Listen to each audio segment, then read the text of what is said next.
일단 조현선 기자, 네. 현재 태풍 위치가 어디 있는 겁니까? 우리 부산과 포항 봤는데요. 네, 자 오전 10시에 조금 전에 태풍 예보가 새로 경로가 나왔는데요. 현재 위치부터 말씀을 드리면 태풍 남마돌 방금 전 10시 예보에서 전 상황과 크게 달라지지는 않았지만 앞서 육상에서 북동진한다고 말씀을 드렸는데 해성으로 빠져나가면서 가고시마 북쪽 270km 해상에서 북동진 중이고요. 중심기압 970헥토파스칼, 최대 풍속은 초속 37m로 여전히 강한 태풍을 유지하고 있습니다.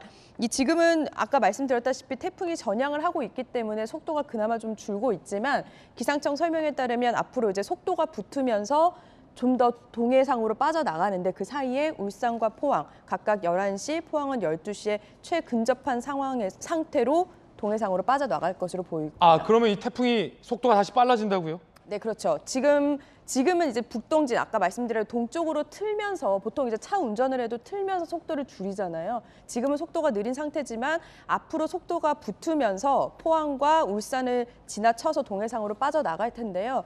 오늘 오후 늦게 저녁까지는 이제 지금은 비구름이 좀 빠져나간 상황이지만 오후 늦게까지는 강한 바람의 영향을 계속 염두에 두시는 게 필요합니다. 아, 그렇군요.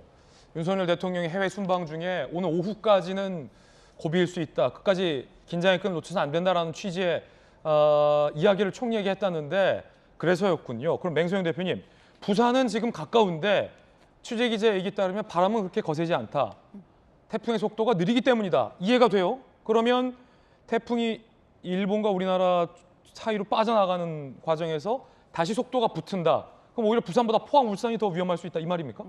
이해를 좀 잘하셔야 됩니다. 예. 지금 이 빠져나가는 속도라고 하는 거는 태풍이 진행하는 속도인 거고요. 태풍의 어떤 강도는 태풍에서 중심에서의 어느 정도의 바람이 부느냐에 따라서 태풍의 강도를 매기는데 그렇군요. 현재까지는 중심 기압이 초속 37m, 35m 정도로 낮아졌습니다. 이제는 강한 태풍에서 서서히 33m 밑이 되면 이제 중간 강도의 태풍으로 되는 거고요. 그러니까 그만큼 이러한 세력의 태풍이 얼마나 우리나라로 빨리 멀어지느냐가 이제 그 태풍의 이동 속도가 될 것으로 보이고요.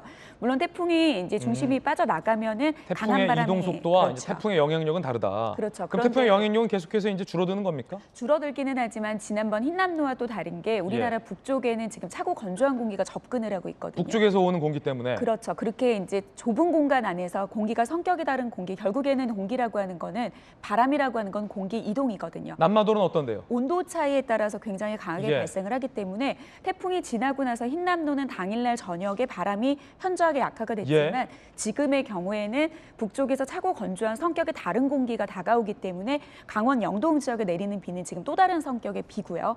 그리고 수요일까지는 계속해서 서해도 동해가 아니라 서해까지도 강한 바람이 해상과 그다음에 바다 그리고 해안가 모두 다 불 것으로 보이기 때문에 계속해서 이 추가 이제 피해 복구 상황에서도 바람에 대한 대비가 필요합니다. 아니 뭐 우리나라로만 이렇게 옵니까? 북쪽에서도 오고 남쪽에서도 오고.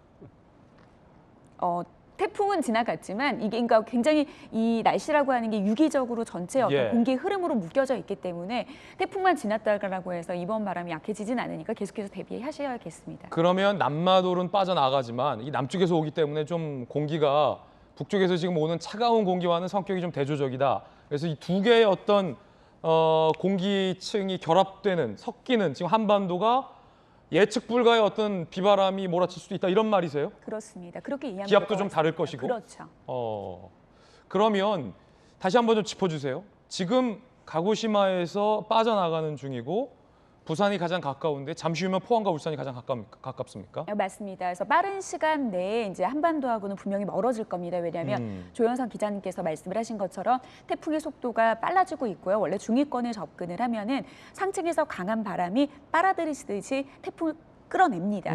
그렇기 때문에 금방 사라질 거고 36시간 이내에 이제 태풍으로서의 강도는 소멸될 것으로 보이기는 합니다. 하지만 이 남북 간의 동서 간의 태풍이 흔들어 놓고 간 이 정상적인 기압 배치가 안정화가 될 때까지는 이번 태풍의 경우에는 강도 혹은 한반도하고 얼마나 가까웠느냐 멀었느냐와는 다르게 계속해서 바람에 대한 대비가 필요해 보이는 상황입니다. 예.